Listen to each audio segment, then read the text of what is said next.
waxaan salaamayaa dhammaan shacabka reer Puntland meel kasta ay joogaan waxaan u rajaynayaa guul iyo horumar sida aad la wada socotaanba 8 bisha koowaad 2018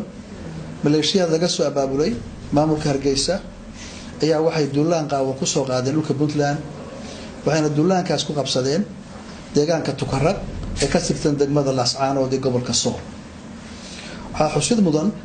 in duulaanku maamulka Hargeysa uu ku soo aaday Puntland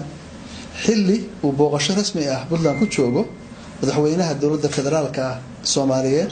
mudane Maxamed Cabdullaahi Maxamed Farmaajo waxayna taasi marxaati u tahay sida uu maamulka Hargeysa u carqaladeynayo geedi socodka midnimada iyo wadajirka ummadda Soomaaliyeed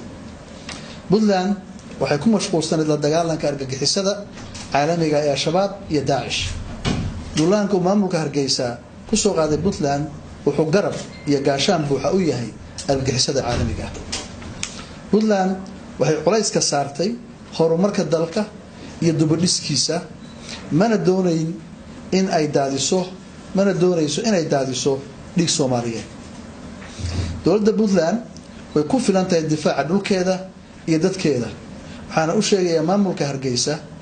duulaanka ku soo qaadeen Puntland inay kala kulmi doonaan cawaaqib xumo inay heli doonaan jawaabta ku habboon haddaba waxaan shacabka reer Puntland gudaha iyo dabadaba ku wargelinayaa inay u diyaar garoobaan difaaca dalkooda isla markaana ay garab istaagaan ciidamada difaaca Puntland si loo xaqiijiyo midnimada iyo wadajirka Puntland shacab ahaan iyo dhul ahaanba ugu dambeyntii waxaan u sheegayaa ummadda Soomaaliyeed dawladda federaalka Soomaaliya danayaasha xasiloonida Soomaaliya